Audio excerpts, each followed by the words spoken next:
Hello everyone, कैसे हैं आप लोग। आप सभी का स्वागत है आप ही के अपने यूट्यूब चैनल दिव्या चंदानी में। और आज हम लोग आपके लिए लेकर आए हैं मोस्ट इम्पॉर्टेंट क्वेश्चंस। और यह आपके वनरक्षक रीट सीईटी लेवल 1 लेवल 2 इन सभी के लिए मोस्ट इम्पॉर्टेंट हैं। और आप लोगों की बहुत ज़्यादा डिमांड थी कि मैम वनरक्षक के लिए आप कुछ बता दो, कैसे हम साइंस को प्रिपेयर करें। तो उन बच्चों के लिए खास ये मैं आपको बताने वाली हूँ कि ये जो सेशंस हैं उनके लिए इम्पॉर्टेंट हैं। आपका जो दिसंबर में एग्जाम होने वाला है उसके लिए इम्पॉर्टेंट है। इवन आपका 3rd ग्रेड सीटी लेवल 1 लेवल 2 इन सभी के लिए क्लासेस मोस्ट इम्पॉर्टेंट है। सो आप इस क्लासेस को लास्ट तक देखिएगा अगर आप चाहते हैं कि साइंस में आपका बेड़ा पार हो जाए। ओके और इससे पहले भी हमने बहुत सारी क्लासेस बनाई हैं, तो आप उन क्लासेस को भी ज़रूर देखिएगा। और पहली बार आ रहे हैं तो सब्सक्राइब कर लीजिएगा, घंटी को दबा दीजिएगा ताकि जब भी हमारी क्लासेस आए आपको नोटिफिकेशन मिल जाए। अच्छा लगता है तो लाइक कर दीजिएगा, दोस्तों के साथ शेयर कर दीजिएगा। और साथ ही आपको क्या करना है, अगर आप इसकी PDF चाहते हैं तो आप हमारे टेलीग्राम चैनल दिव्या चंदानी को ज्वाइन कर सकते हैं। चलिए, नहीं, दिव्या चंदानी मैम के नेम से है और इसका जो लिंक है वो आपको डिस्क्रिप्शन में मिल जाएगा। देखिएगा तो ये हमारी क्लास 9 है। इससे पहले हम बहुत सारे क्वेश्चंस ऑलरेडी कर चुके हैं, क्लासेस अपलोड कर चुके हैं। तो वनरक्षक या आपका साइंस 3rd ग्रेड वगैरह जो है उनकी प्लेलिस्ट बनी हुई है, वहाँ पे आपको ये क्वेश्चंस की क्लासेस मिल जाएंगी। चलिए, तो हमने 205 से क्लास सेशन में क्वेश्चन कर लिए थे। आज हम बात करने वाले हैं 206। निम्नलिखित में से किसे मृदा सुधारक के रूप में इस्तेमाल किया जाता है। देखिएगा, एक्चुअली क्या होता है कि जब हम बहुत ज़्यादा मृदा या बहुत ज़्यादा जब हम फसल की खेती करते हैं तो हमारी जो मृदा है वो अनुपजाऊ होने लग जाती है और किसी वजह से वो सॉल्टी, लवणीय या फिर अम्लीय प्रकृति की हो जाती है। तो उसमें हम सुधार करने के लिए, क्योंकि अगर मृदा का नेचर एसिडिक हो गया है या बेसिक हो गया है या सॉल्टी हो गया है तो वो अनुपजाऊ हो जाती है और वहाँ पर आपकी जो फसल है वो नहीं लगेगी, अच्छी पैदावार नहीं होगी। तो हम मृदा में सुधार करने के लिए हम जिप्सम का इस्तेमाल करते हैं, रॉक फॉस्फेट का भी इस्तेमाल करते हैं as a fertiliser, no doubt. परंतु अगर आपकी मृदा एसिडिक, अगर आपको मृदा को क्या करना है, सुधार करना है, अगर वो एसिडिक और बेसिक हो गई है तो आप जिप्सम का ही इस्तेमाल करते हैं। सेकेंड नंबर ऑप्शन आपका बिल्कुल सही हो जाएगा अगर आपके पास ये 4 ऑप्शन है। बीटा किरणें होती हैं धनावेशित, ऋणावेशित, उदासीन या इनमें से कोई नहीं। आपको ध्यान रखना है लगभग हम 3 टाइप की किरणें पढ़ते हैं जो कि आपकी न्यूक्लियर एनर्जी के दौरान रिलीज होती है, जिसका नाम है अल्फा, बीटा और गामा। गामा जो है ये तो उदासीन होते हैं, इनमें किसी प्रकार का कोई भी आवेश नहीं होता है। बीटा के ऊपर नेगेटिव चार्ज होता है और अल्फा के ऊपर पॉजिटिव चार्ज होता है। बी नंबर ऑप्शन आपका बिल्कुल सही हो जाएगा। कम से कम समय में ज़्यादा से ज़्यादा क्वेश्चन करने वाले हैं आज हम लोग, ठीक है। रस जंग का रासायनिक संरचना बता दीजिए। जंग, अगर आप किसी लोहे की वस्तु को बाहर खुले में छोड़ देते हैं काफी लंबे समय तक, अगर या फिर वो पानी के संपर्क में आ रहा है, एनवायरनमेंट में नमी बहुत ज्यादा है, तो वो लोहा जंग पकड़ लेता है और उसका जो फॉर्मूला है वो जाता है फेरिक ऑक्साइड, ठीक है, Fe2O3। क्लियर, ये पानी के कुछ मॉलिक्यूल्स। तो राइट आंसर आपका रहेगा C number option. Next, hydrogen bomb. Hydrogen bomb किस सिद्धांत पे काम करता है? परमाणु बम, हाइड्रोजन बम कैसे बनते हैं? 2 प्रकार के हमारे रिएक्शंस होते हैं। एक तो होता है नाभिकीय संलयन, जो हमारे नाभिकीय संलयन यानी कि उसको आप बोलते हैं न्यूक्लियर फ्यूजन, न्यूक्लियर फ्यूजन, ठीक है। और ये होता है सूर्य पे, और सूर्य पे क्या होता है कि वो बहुत ज़्यादा हाइड्रोजन से बना होता है। हाइड्रोजन जब आपस में जुड़ते हैं तो हीलियम बना देता है और काफ़ी सारी एनर्जी रिलीज होती है। अगर यही क्रिया अनियंत्रित वे में यानी कि अनकंट्रोल्ड वे में चलाई जाए तो क्या बन जाएगा? हाइड्रोजन बम बन जाएगा। अनियंत्रित संलयन अभिक्रिया जब चलती रहेगी यानी कि आप इसको कंट्रोल नहीं कर रहे हैं, अनकंट्रोल्ड वे में चलती जा रही है, तो हाइड्रोजन बम बन जाएगा। अगर अनियंत्रित विखंडन अभिक्रिया है तो इससे बनता है परमाणु बम। इससे क्या बनेगा? परमाणु बम बनेगा यानी कि एटम बम, ठीक है। चलो, निम्नलिखित में से कौन सा रसायन फल पकाने के में उपयोग में लिया जाता है? Sodium chloride, calcium carbide, potassium chloride या इनमें से कोई नहीं। तो ध्यान रखिएगा, कैल्शियम कार्बाइड का इस्तेमाल किया जाता है, कैल्शियम कार्बाइड का इस्तेमाल किया जाएगा और बाद में यही एसिटिलीन गैस प्रोड्यूस करता है जिसकी वजह से फल पकते हैं। कैसे? आर्टिफिशियली कर रहे हैं। अगर हम नेचुरली कर रहे हैं तो कौन सा होता है? एथिलीन गैस होती है जो पादपों में मिलती है, जो गैस के फॉर्म में एक हार्मोन होता है जो पौधों को पकाने सॉरी फलों को पकाने का काम करता है। आर्टिफिशियली हम कैल्शियम कार्बाइड का इस्तेमाल करते हैं, और गैस पूछे तो एसिटिलीन। नेक्स्ट, मनुष्य में बुद्धि एवं चतुराई का केंद्र बता दीजिए, यानी कि आपकी जो बुद्धि है, आपकी मेमोरी है, आपकी विल पावर है, आपकी पेशेंस पावर, पर्सनैलिटी, ये सब कहाँ पे कौन कंट्रोल करता है? तो कौन करता है? सेरेब्रम। सेरेब्रम करेगा, और ध्यान रखिएगा इसको आप इंटेलिजेंट माइंड भी कहते हैं, इसको आप इंटेलिजेंट माइंड भी कहते हैं। सबसे विकसित होता है, और ये आपका लगभग 2/3 पार्ट होता है पूरे ब्रेन का। और ध्यान रखिएगा हाइपोथैलेमस जो है ये आपकी बॉडी में टेम्परेचर को कंट्रोल करता है, आपको भूख लगना, प्यास लगना, आपके इमोशंस, फीलिंग्स, हाइपोथैलेमस कंट्रोल करेगा। सेरिबेलम आपके बॉडी के बैलेंस बनाकर चलेगा, आपको कहाँ पर कितना बोलना है कौन करेगा? सेरिबेलम करेगा। स्पाइनल कोड आपके यहाँ पर पीछे होता है, आपके जस्ट बोल सकते हैं एकदम से रिफ्लेक्स एक्शंस जो होते हैं, मिट्टी आंखों में जाना तो पलक एकदम से झपका लेना, किसी गर्म चीज़ को छूना तो एकदम से हाथ को पीछे कर लेना, वो जो चीज़ें होती हैं उसे आप कहते हैं रिफ्लेक्स एक्शंस, और वो कौन कंट्रोल करता है? स्पाइनल कोड यानी कि मेरुरज्जु करता है। नेक्स्ट, ऊंचाई बढ़ने के साथ साथ पानी का बिंदु क्वथनांक बिंदु घटता जाता है, कारण कहता है ऊंचाई के साथ वायुमंडलीय दाब बढ़ता जाता है। तो ध्यान रखिएगा जैसे जैसे हाइट बढ़ती है, जैसे जैसे हाइट जो है बढ़ती है तो क्या होता है? प्रेशर कम हो जाता है, प्रेशर कम होगा तो जो बॉइलिंग पॉइंट है वो भी कम हो जाता है। इसी वजह से पहाड़ों पर क्या किया जाता है? अगर कोई चीज़ बनाई जाती है तो कुकर में बनाई जाती है, और उसके अंदर नमक को थोड़ा ज़्यादा मिलाया जाता है। हम लोग जब अभी ट्रिप पे गए थे लद्दाख वगैरह, या आगे जब गए थे हिमाचल मनाली वगैरह, तो वहाँ पर जो मैगी वगैरह है वो कुकर में बनाई जा रही थी। तो हमारे साथ जो गए थे तो वो बोल रहे थे कि ना अरे भाभी देखना मैगी कुकर में भी बनती है क्या मैगी? तो वही ना, उसके पीछे रीज़न क्या था? पहाड़ों पर प्रेशर बहुत कम हो जाता है, जिसकी वजह से बॉइलिंग पॉइंट यानी कि पानी का जो उबलने का बिंदु है वो कम हो जाता है, तो टाइम ज़्यादा लगता है। हालांकि ऐसा नहीं कि दूसरों में बनेगी नहीं, बन जाएगी, टाइम बहुत लगेगा। इसी वजह से वहाँ पे जो लोग हैं, अब कोई कस्टमर जाएगा तो उसको तो मैगी 2 मिनट में चाहिए, तो वो क्या करते हैं? कुकर में बनाते हैं, ताकि कुकर में प्रेशर क्या होता है? प्रेशर बढ़ जाएगा, प्रेशर बढ़ेगा तो बॉइलिंग पॉइंट भी बढ़ जाएगा। ठीक है। ऊंचाई बढ़ने के साथ जल का क्वथनांक बिंदु घटता जाता है, बिल्कुल सही है। ऊंचाई के साथ वायुमंडलीय दाब बढ़ता जाता है, नहीं, दाब यहाँ पर जो है वो कम होता है। तो आपका फर्स्ट सही है, सेकंड गलत है। फर्स्ट सही, सेकंड गलत, यानी कि आपका सी नंबर ऑप्शन जो है ये बिल्कुल यहाँ पर सही हो जाएगा।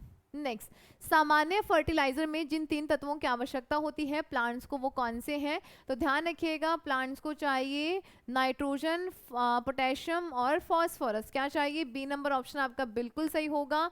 नाइट्रोजन चाहिए होता है, पोटेशियम चाहिए होता है, और फास्फोरस। ये 3 जो उर्वरक हैं ये प्लांट की ग्रोथ के लिए बहुत ही ज़्यादा रिस्पॉन्सिबल होते हैं।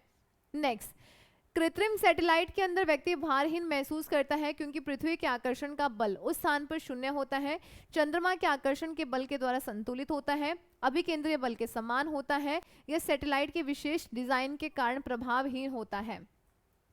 हम लोग ये तो जानते हैं कि अर्थ के जो चारों तरफ है सैटेलाइट अपने आप रोटेट करते रहते हैं, कोई तो एनर्जी है ना, तो क्योंकि पृथ्वी के सेंटर की तरफ से एक बल लगता है जो उसको ऐसे खींच के भी रखता है। और देखो अब ये जो बल है, अब क्या है कि पृथ्वी के चारों तरफ क्यों घूम रहा है, वो अपनी दिशा क्यों नहीं भूले जा रहा है, कहीं और क्यों नहीं चला जाता है? वो इस वजह से क्योंकि पृथ्वी के सेंटर से उसको एक फोर्स है जो अट्रैक्ट करके रखता है, और जिसकी वजह से वो राउंड ऐसे घूमता रहता है, और वो जो फोर्स है वो उसके अभिकेंद्रीय बल के समान होता है, जिसकी वजह से वो अंदर की तरफ भी नहीं गिरेगा, सिर्फ रोटेट ही करता रहेगा।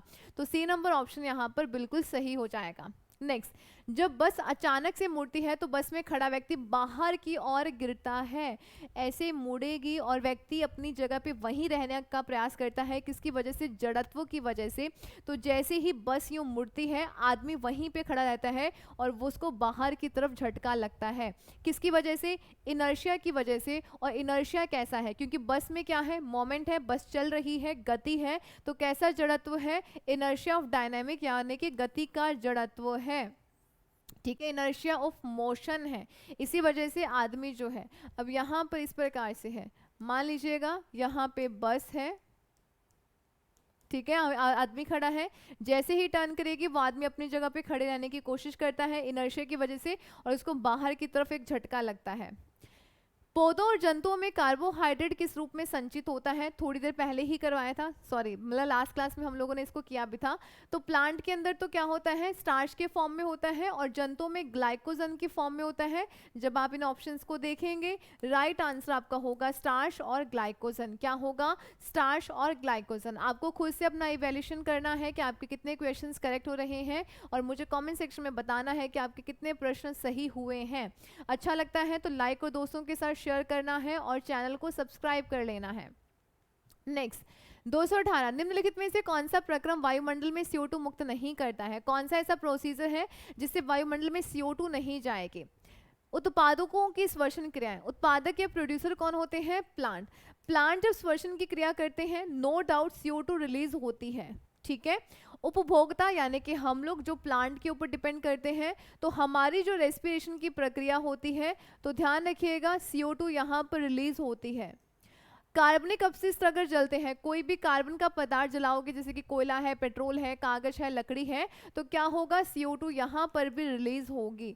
परंतु जब हम फोटोसिंथेसिस की बात करते हैं, तो इसके अंदर क्या होता है? ऑक्सीजन रिलीज होता है, जिसका इस्तेमाल हम लोग करते हैं। तो ध्यान रखिएगा, प्रकाश संश्लेषण वो प्रक्रिया है जिसमें पौधे अपने लिए भोजन बनाते हैं और वो CO2 का इस्तेमाल कर लेते हैं, पानी का इस्तेमाल करते हैं और बदले में ऑक्सीजन देते हैं और ग्लूकोज बना लेते हैं खुद के लिए। तो इसी वजह से आपको ये चीज़ ध्यान रखनी है कि इसके अंदर ऑक्सीजन निकलती है, ना कि CO2 निकलेगी। तो 4th नंबर ऑप्शन आपका यहाँ पर सही हो जाएगा। नेक्स्ट, बीमारी का पता लगाने के लिए हम लोग MRI करवाते हैं। आपकी गर्दन में कोई इशू है, फर्क नहीं पड़ रहा है, लेग में, बैक में कोई इशू है, समझ नहीं आ रहा है, तो हम उसको डायग्नोस करने के लिए फिर MRI करवाते हैं, और उसमें क्या किया जाता है या उसका फुल फॉर्म पूछा गया है, तो इसका मतलब है मैग्नेटिक रेजोनेंस इमेजिंग, यानी कि मैग्नेटिक किरणों का इस्तेमाल किया जाता है और उससे जो चित्र प्राप्त किया जाता है उसे ही हम मैग्नेटिक या MRI कहते हैं, यानी कि मैग्नेटिक रेजोनेंस इमेजिंग कहते हैं। तो क्या है, ये चित्रीकरण का है। तो ये थोड़े से ऑप्शंस आप ध्यान रखिएगा, उसके बाद आप अपना आंसर कर सकते हैं। नेक्स्ट, परम शून्य ताप क्या है? यानी कि एब्सोल्यूट जीरो टेम्परेचर, एक ऐसा तापमान जिससे कम की संभावना ही नहीं की जा सकती है, जिससे कम तापमान होगा ही नहीं, उसे हम कहते हैं एब्सोल्यूट जीरो टेम्परेचर। क्लियर? चलिए, किसी भी तापमान पैमाने का आरंभिक बिंदु? नहीं। वो तापमान जिस पर सभी द्रव पदार्थों के वाष्प बन जाते हैं? नहीं। वो तापमान जिस पर सभी पदार्थ वाष्पीय अवस्था में आ जाते हैं? नहीं। सिद्धांतिक रूप से न्यूनतम संभव तापमान, इससे कम तापमान होगा ही नहीं। For example 0 kelvin, for example -273 degree centigrade, इसे आप कहते हैं परम शून्य ताप, यानी कि एब्सोल्यूट जीरो टेम्परेचर। ठीक है। और एक जो स्टैंडर्ड मापी होता है, स्टैंडर्ड आपका जो टेम्परेचर मेजरमेंट होता है, वो आपका है केल्विन का इस्तेमाल किया जाता है हर कहीं पे, और 0 केल्विन जो है वो एब्सोल्यूट जीरो टेम्परेचर है, इससे कम तापमान हो ही नहीं सकता है। ठीक है, मतलब न्यूनतम संभव तापमान, मतलब जितना सबसे कम हो सकता है उसे आप बोलते हैं एब्सोल्यूट जीरो टेम्परेचर, और 0 केल्विन को एब्सोल्यूट जीरो टेम्परेचर माना गया है। नेक्स्ट, निम्नलिखित में से कौन सी धातु गर्म जल के साथ प्रतिक्रिया करती है और तैरना स्टार्ट कर देगी? कॉपर, सिल्वर, मैग्नीशियम या एल्यूमिनियम? तो ध्यान रखिएगा कि जो मैग्नीशियम है वो ठंडे पानी के साथ रिएक्शन नहीं करती है, गर्म पानी के साथ रिएक्शन करेगी, और जैसे ही रिएक्शन करती है तैरना शुरू कर देगी, और राइट आंसर आपका हो जाएगा मैग्नीशियम। क्या होगा? मैग्नीशियम। नेक्स्ट, फ्यूज तार बना होता है प्लैटिनम और तांबे की मिश्र धातु का, एल्यूमिनियम का, तांबे का, टिन और सीसे की मिश्र धातु का। फ्यूज तार, इसका इस्तेमाल हम लोग घरों में करते हैं। हमारे घरों में अगर वोल्टेज कभी भी ज़्यादा हो गई तो हम इसी वजह से फ्यूज़ का इस्तेमाल करते हैं, ताकि जैसे ही वोल्टेज ज़्यादा होगी तो फ्यूज़ तार जो है वो मेल्ट हो जाती है और वो दूसरे जितने भी हमारे इक्विपमेंट्स होते हैं उनसे कनेक्शन कट कर देती है, जिसकी वजह से हमारे दूसरे जो अदर डिवाइस हैं वो सेफ रहते हैं। तो किसका बना होता है? तो ये बना होता है टिन और शीशे का। किसका बना होता है? टिन और शीशे का बना होता है। और ध्यान रखना है कि इसका जो रेसिस्टेंस होता है वो बहुत ज़्यादा होता है, और जो मेल्टिंग पॉइंट होता है, गलनांक होता है, वो कम होता है। ये इसकी विशेषता है, और ये अक्सर एग्जाम में पूछी जाती है, बहुत बहुत बार एग्जाम में पूछी गई है। तो राइट आंसर आपका क्या होगा? 4th नंबर ऑप्शन आपका यहाँ पर बिल्कुल सही हो जाएगा। नेक्स्ट, निम्नलिखित में से कौन सा परिवर्तन उत्क्रमणीय नहीं है? उत्क्रमणीय यानी कि रिवर्सेबल नहीं है, यानी कि सिर्फ एक ही डायरेक्शन में होगा। दूसरे शब्दों में कहें कि कौन सा यहाँ पर केमिकल चेंजेस के बारे में बात कर रहा है अगर उत्क्रमणीय नहीं है, यानी कि सिर्फ आपका ये कैसा होगा, रिवर्सेबल नहीं होगा, यानी कि इरिवर्सेबल है सिर्फ एक ही दिशा में। अब देखो यहाँ पे सीधा ना हम जैसे देखते उत्क्रमणीय तो हमें लगता है कि कौन सा ऐसा आपका प्रोसीजर है जो उत्क्रमणीय है, यानी कि दोनों दिशाओं में चलेगा, परंतु इसने बोल दिया नहीं है। तो ये जो नहीं है ना, ये नहीं हमें दिखाई नहीं देता एग्जाम में, तो इसको आप बहुत अच्छे से अपने जितने भी क्वेश्चंस करते हैं आप उनको अच्छे से रीड करें, उसके बाद ही आप अपना आंसर करें।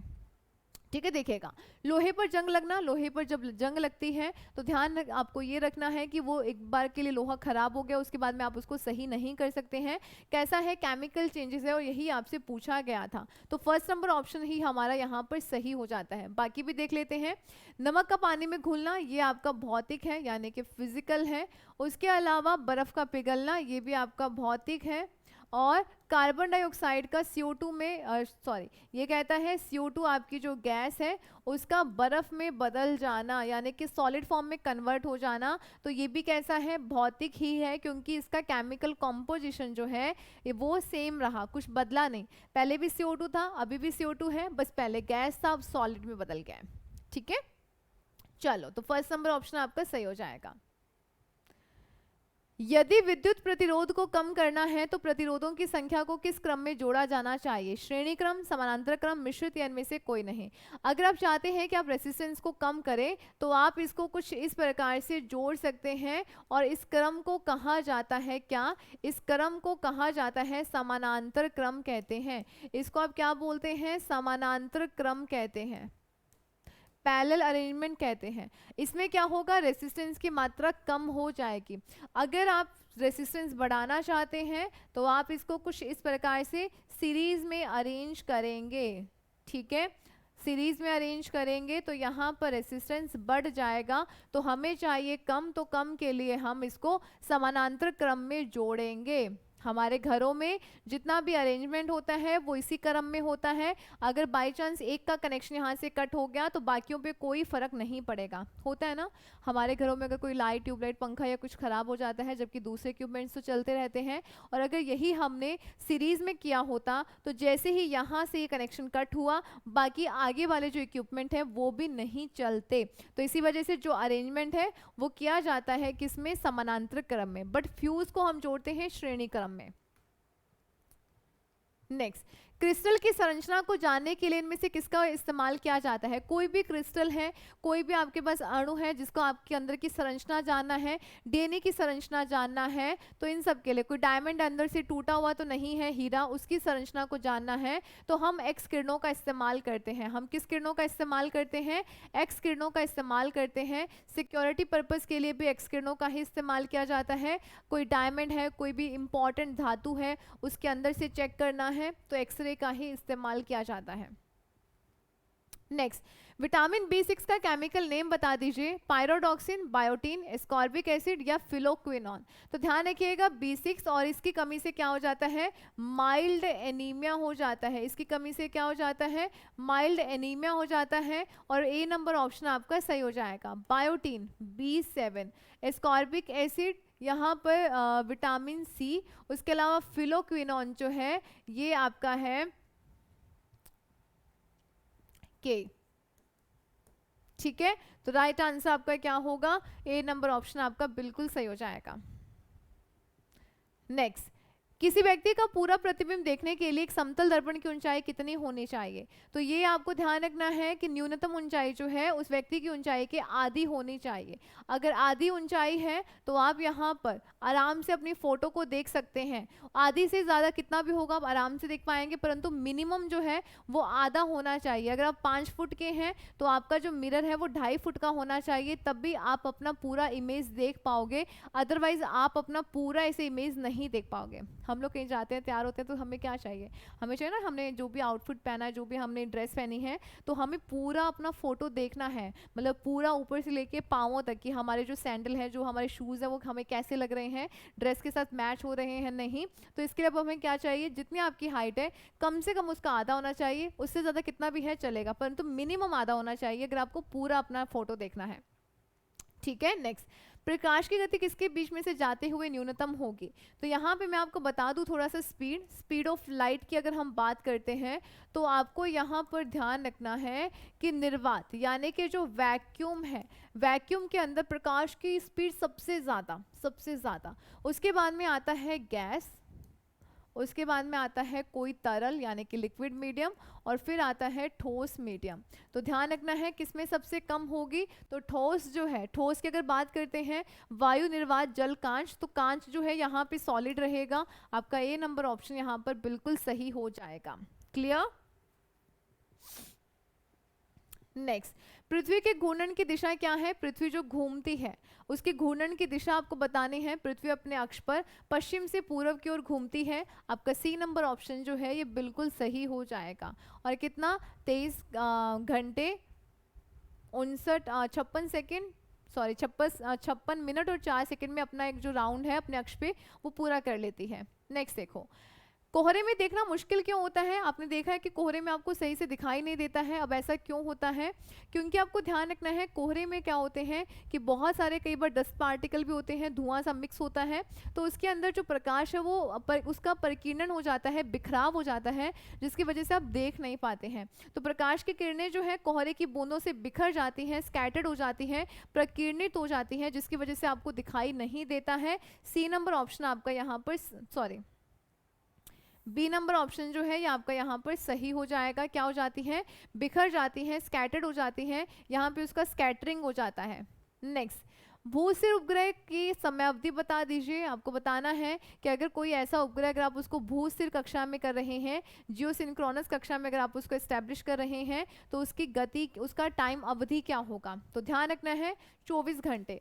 जितने समय में पृथ्वी अपने अक्ष पर अपना जो घूर्णन है, अपनी जो गति है, चक्कर है, वो पूरा कर लेती है, उतने ही समय में वो जो उपग्रह है वो भी घूमेगा, साथ साथ ही घूमता है। तो अगर आपको कोई भी लाइव स्ट्रीम करना है, कुछ भी ऐसा करना है, तो आप ऐसे सैटेलाइट को किस कक्षा में रखते हैं, जियो स्टेशनरी कक्षा में रखेंगे, और इसकी अवधि कितनी है, 24 घंटे। जैसे जैसे आपका पृथ्वी घूमती है वैसे वैसे ही इसकी भी गति होती है। तो सेकेंड नंबर ऑप्शन यहाँ पर बिल्कुल सही हो जाएगा। नेक्स्ट, निम्नलिखित में से कौन शक्ति और खाद दोनों ही प्रदान करते हैं, परमाणु संयंत्र, थर्मल प्लांट, बायोगैस या जल विद्युत संयंत्र।